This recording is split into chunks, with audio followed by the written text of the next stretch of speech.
Hoje nós celebramos a solenidade da Santíssima Trindade.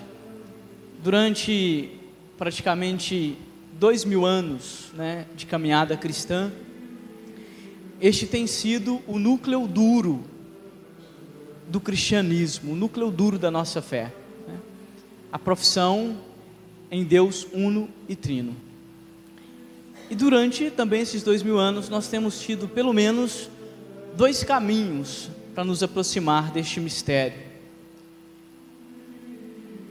O caminho pretensioso da razão, que quer explicar Deus, que leva aos teísmos filosóficos e depois ao ateísmo filosófico e científico, que é a negação de Deus, e o caminho que nos é proposto pela fé, que é o caminho da contemplação. É claro que nós não vamos aqui descartar, a partir do famoso ditado latino, que é a ideia de que a fé busca a inteligibilidade, que de alguma forma existe uma inteligência na fé, não vamos descartar então a razão, porque a fé e a razão estão sempre muito conectadas, mas nós queremos pedir, e mais do que pedir, nós queremos crer e reafirmar a nossa fé, de que nós conseguimos nos aproximar deste mistério, porque a nossa razão é iluminada por Deus, a fides quaere intellectum, tão dita e tão estudada e tão proclamada lá na escolástica, a fé em busca de inteligibilidade. Então nós não vamos descartar a razão do nosso discurso, mas compreender que a razão do nosso discurso, ela está doada a partir da graça, da fé, e não a partir da pretensão do intelecto humano de compreender, de possuir e de definir Deus. Não é esse o nosso caminho, embora muitos o tenham feito e o tenham proposto. E por isso eu quero propor para vocês, já que nós estamos celebrando a Santíssima Trindade, 3 caminhos ou 3 reflexões que nos aproximam deste mistério.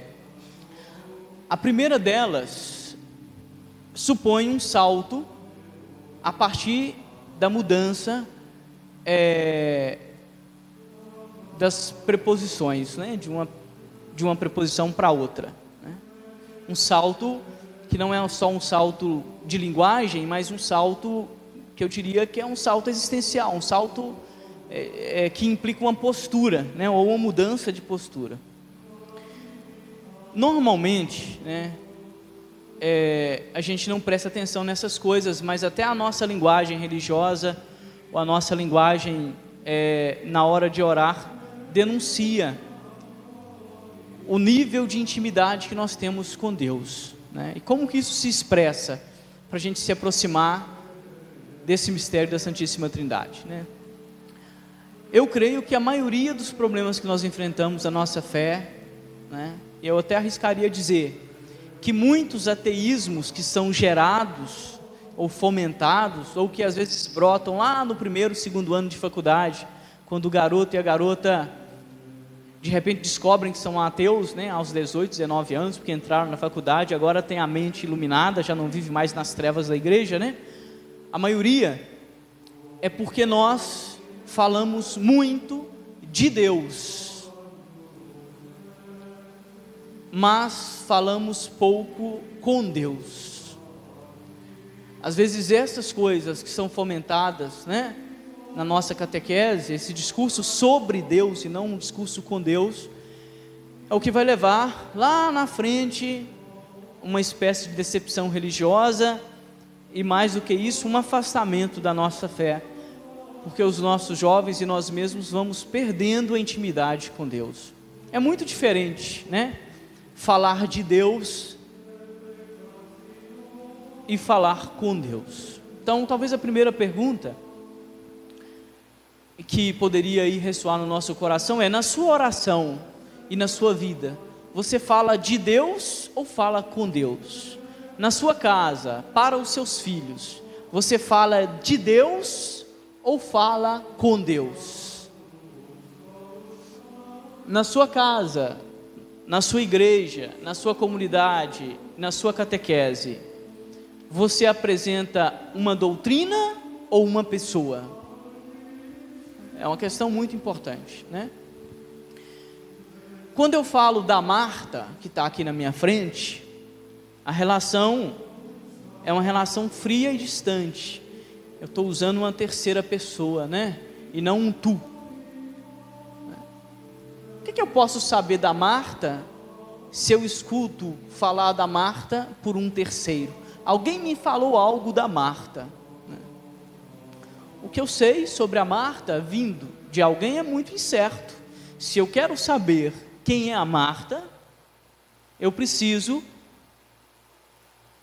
deixar de ouvir sobre a Marta, ou deixar de falar da Marta, para falar com a Marta. Este é o salto que nós temos que dar. Tão simples e parece tão bobo, mas é tão importante. Vocês sabem que a maioria das relações, infelizmente a gente vive isso, né? Elas acabam, hoje que é dia dos namorados, quando vocês começam a falar da pessoa e não com a pessoa. Em casa, aí começa a falar da esposa com a sogra, começa a falar da esposa com os amigos, né?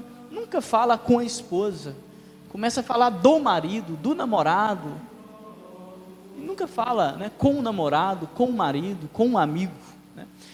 Essa mudança de preposição, né, que é bem concreta e define de alguma forma as nossas relações humanas, elas também servem para a nossa relação com Deus.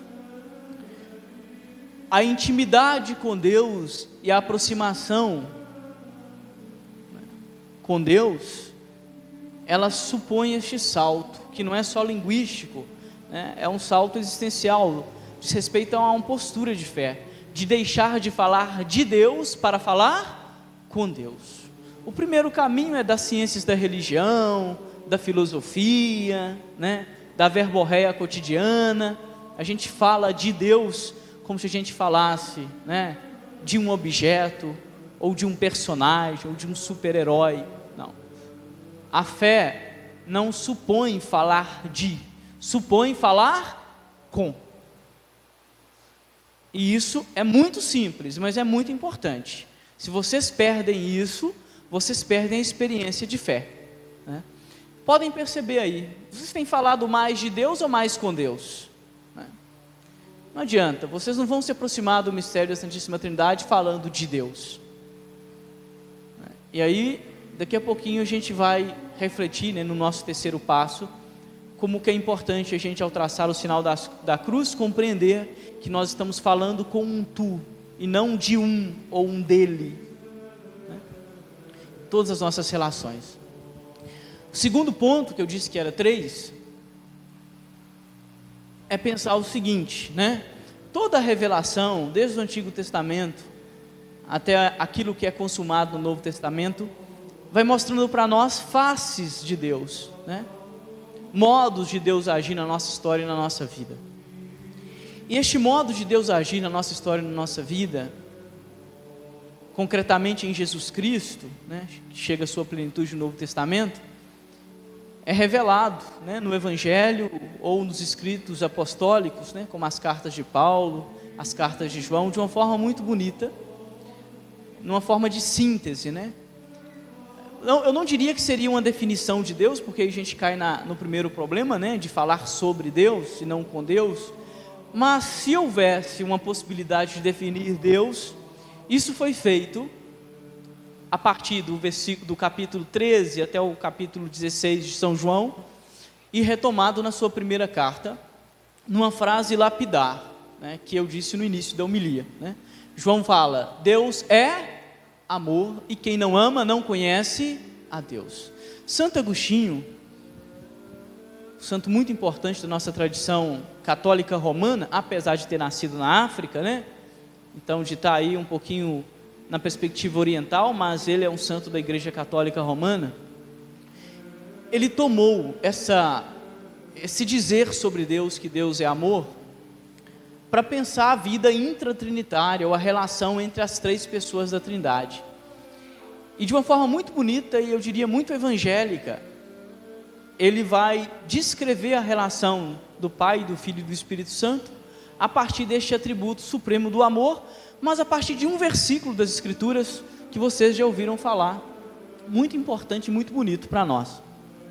Quando Jesus está sendo batizado, ou mesmo quando em algumas narrativas, aparece Jesus lá no monte sendo transfigurado, vai vir uma voz dos céus que vai dizer assim: este é o meu filho muito, nele eu coloco o meu agrado. E Agostinho vai interpretar assim: só pode falar que este é o meu filho muito amado, o pai só pode falar este é meu filho muito amado, porque ele é o amante. Então Santo Agostinho vai dizer: o pai é o amante, que ama o filho e os filhos que somos nós, no Espírito Santo. E aí a gente escuta hoje a segunda leitura da carta de Paulo aos Romanos, se eu não me engano, que vai dizer assim: o amor de Deus foi derramado em vossos corações. E quem é o amor? O que nós celebramos no domingo passado? O que nós celebramos? Pentecostes. E Agostinho vai falar, o pai é o amante, o filho é o amado e o Espírito é o amor. O fruto entre o amado e o amante só pode ser o amor. E no amor, como filhos adotivos, somos amados pelo eterno amante que é Deus. Segunda aproximação da Trindade. A primeira aproximação é deixar de falar de para falar com. Podem guardar isso, é o resumo da nossa homilia, Deixar de falar de para falar com. Segundo, só podemos nos aproximar do mistério da Trindade se a concebermos como o amor, o amor supremo, e este amor supremo que de alguma forma é descrito como o pai, o eterno amante, que ama os seus filhos e por isso os filhos são amados no amor que é o Espírito. E olha que interessante, vocês sabem quando é que eu deixo de falar de para falar com? Quando eu amo. O sinal de que o amor está acabando é quando eu começo a falar da pessoa e não com a pessoa, Só para a gente fazer um link mais forte. Quando é que o amor começa a acabar? Entre os amigos, os amantes, quando nós não falamos mais com a pessoa, nós falamos da pessoa. Aí começam as murmurações, as reclamações. Olha que bonito, Jamais o pai fala do filho, O pai sempre fala com o filho, no amor. Então é tão profundo isso, quando nós entramos na teologia trinitária, de verdade, e a gente vai percebendo as conexões, a gente fica encantado, como que o link é perfeito, Por isso que João fala que Deus é amor, e quem não ama não conhece a Deus, porque o amor é dialogal, o amor é face a face, e por isso, como dizia Madre Teresa de Calcutá, o amor dói. Por que o amor dói? Porque o amor não é conveniente, porque o amor não é falso, não é mentiroso, não é orgulhoso, não é arrogante, porque o amor joga na nossa cara o pior de nós, e aí nós preferimos buscar as paixões, as fugas, até a gente dar com os burros na água, e reconhecer que nós deixamos o nosso amado ou o nosso amante à beira da estrada, e às vezes é tarde demais para recuperá-lo ou para recuperá-la, e é assim mesmo, Então, acho que essa reflexão sobre o amor, sobre este pai amoroso, que faz do filho seu eterno amado, no amor que é o Espírito, tem muito a dizer sobre as nossas relações, Lembrando que só Deus é amor eterno, o nosso amor é passageiro, e o nosso amor é limitado, A gente brinca assim, até a mamãe que ama demais o filho, cobra alguma coisa do filho, Que é a obediência, Aí a gente sempre brinca, hoje eu brincava de manhã aqui, eu acho que a Cibele estava, Cibele? Na missa da manhã, brincava com o pessoal assim, que Às vezes hoje, dia dos namorados, aí a gente dá aquela cutucada, né? As pessoas falam assim, o padre é recalcado, só porque ele não tem namorado ele está falando isso, né? Mas não é recalque não, é uma triste verdade, né? A pessoa fala assim, fulano é tudo para mim. Não é nada. Que tudo para você? É uma pessoa que você escolheu amar e que está construindo uma relação. Tudo para você? Ninguém é tudo para ninguém, não. Isso é uma besteira da vida. Aí os apaixonados ficam bravos, né? Você não escuta o que o padre está dizendo, não, amor, viu? Não escuta, não. Escuta, amor. Escuta o que o padre está dizendo. Não existe isso. O filho não é tudo para o pai, o marido não é tudo para a esposa não é tudo para o marido, não. É uma opção, não é isso? É um esforço. E o matrimônio católico, o amor se sustenta a partir de onde? Está aí o nosso casal, que daqui a pouquinho vai receber uma bênção especial, né, da pastoral familiar, e outros casais que estão comemorando hoje aniversário de casamento. O amor no casamento está baseado no amor de quem? Humano? No amor de Deus. É por isso que é um amor consagrado, que se faz um só com aquele que é sagrado, né? Pessoa alguma é tudo para pessoa alguma, né? Então isso é uma bobagem, entre aspas, a gente falar isso, né? A gente entende os apaixonados, mas a paixão passa, dura 2 anos no máximo, 2 anos e meio, e depois as coisas começam a tomar a sua realidade, né? Padre recalcado, não é verdade? Né? Mas tudo bem, vamos lá, né? Alguém me falou isso hoje. Bom, terceiro ponto, né? Mas quem falou era amigo, então a gente reconsidera. Terceiro ponto. Então, passar de falar para falar com. Terceiro, né? Segundo, né? O amor trinitário, espelho do amor, né? Vamos falar assim, o amor humano como espelho do amor da Trindade. Então, nos aproximar de Deus por essa via amorosa. E o terceiro ponto que eu gostaria de terminar com vocês, eu queria que vocês ficassem em pé, porque já é uma dinâmica que nós fizemos muitas vezes, mas para encerrar, e encerrar também com a profissão de fé, enquanto eu estiver aqui nessa paróquia, eu farei essa dinâmica, porque ela é muito importante, porque é a dimensão da tradução daquilo que nós rezamos para a nossa vida, né? Para a prática, né? Do nosso cotidiano. O tempo todo nós invocamos a Trindade. Quando vocês levantam, vocês fazem o quê? Em nome do Pai, do Filho e do Espírito Santo. Normalmente fazem, e fazem sem pensar. Então eu proponho que hoje, no dia da Santíssima Trindade, a gente possa traçar o sinal da cruz, mas refletindo de forma objetiva aquilo que significa esse sinal da cruz na nossa vida, né? Então nós vamos fazer bem devagarzinho, né? Nós falamos que Deus é Pai. Aí eu digo assim, pode manter a mão na testa. Só pode chamar Deus de Pai aquele que age como filho.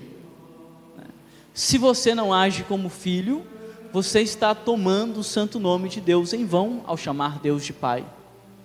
Nós só podemos chamar Deus de Pai, como diz, né, os escritos evangélicos, porque o Espírito Santo de Deus clama em nós, não é isso? E nos faz filhos. Então, se você não se considera como filho, ou se você acha que é órfão, filho de chocadeira, né? Ou está revoltadinho com Deus porque não tem um trabalho, porque sua mamãe morreu de câncer, infelizmente acontece, Deus não a curou. Essas revoltas, né, que são do realismo ingênuo. Então, se você se considera órfão, não coloque a mão na testa, não fale que Deus é Pai, porque só pode chamar Deus de Pai quem se considera filho. Nós falamos que Deus é filho, só pode chamar Deus de filho a pessoa que acredita que Jesus é o seu irmão. Se você não crer que Jesus é o nosso irmão, e mais ainda, se você não crer que a pessoa que está do seu lado é um irmão e uma irmã em Cristo, não chame Deus de filho. Só pode chamar Deus de filho quem desenvolve na sua vida a fraternidade. Se a pessoa que está do seu lado é uma carne falante, como o seu cachorro é uma carne que late, e o seu galo é uma carne que canta, ou o seu gato uma carne que mia, né? Se a pessoa que está do seu lado é uma carne falante, não é um irmão, não chame Deus de filho. Está tomando o nome de Deus em vão. Só pode falar que Deus é filho quem acredita que nós somos irmãos, filhos de um mesmo Pai. E nós falamos que Deus é Espírito Santo. Se você acha que a santidade é coisa do passado, se você acha que a santidade é coisa de gente velha, se você acha que a santidade é bobagem, e se você acha, né, que o seu corpo não é templo do Espírito Santo, coisa alguma, que você é só uma balela, não chame Deus de Espírito Santo.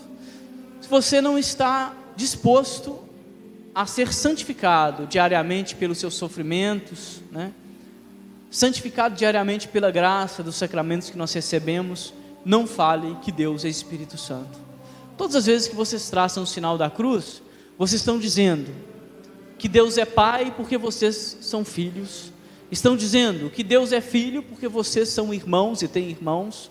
Estão dizendo que Deus é Espírito Santo e por isso vocês são chamados e chamadas à santidade. Amém? É mais sério do que a gente pensa, e é uma pena que nós não vivemos isso, né? Uma pena mesmo. Que o Senhor nos abençoe e nos cuide.